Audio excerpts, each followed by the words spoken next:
Hello, what's up guys? Welcome back to my YouTube channel. So for today's vlog, share ko sa inyo yung naging outcome ng buhok ni Karen last December 20 po siya. Nagpa-hair color with Brazilian.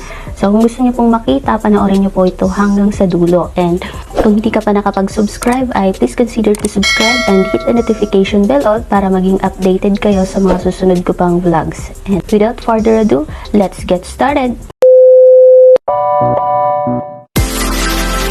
Welcome to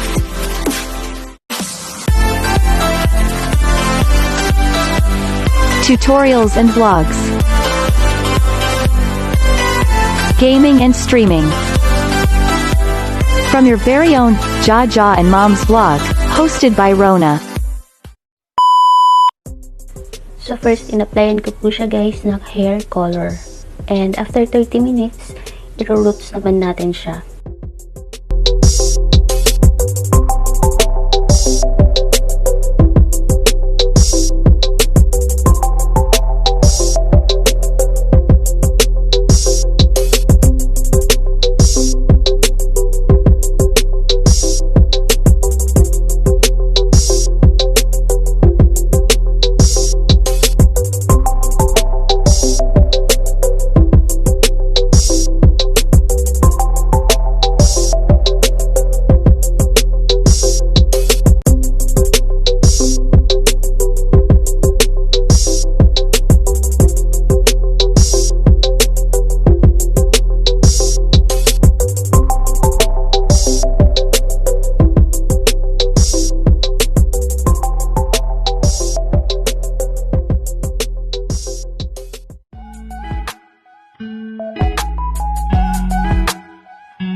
And after natin mag-apply ng roots guys, kailangan natin ibabad ng 15 to 20 minutes before natin banlawan.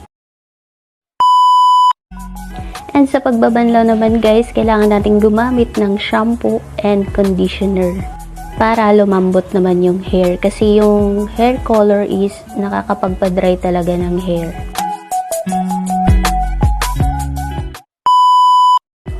And before application po ng Brazilian treatment, kailangan po natin i-towel dry up to 80% yung ating hair before applyan ng treatment.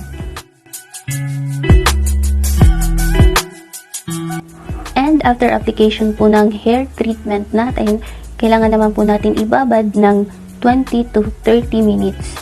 Depende po yun sa status ng strand ng ating buhok, kung sobrang dry or hindi naman masyado. And take note natin guys na ang Brazilian blowout ay hindi na po siya binabanlawan. So, pinapatuyo po ito sa buhok and saka po natin paplansyahin ng konti para ma-stain po yung gamot doon sa hair.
finally guys, ito na yung naging resulta ng buhok ni Karen.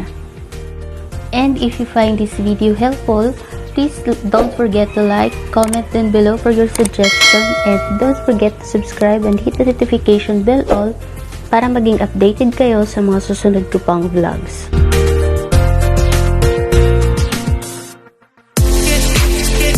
Don't forget to like and subscribe. Thank you for watching.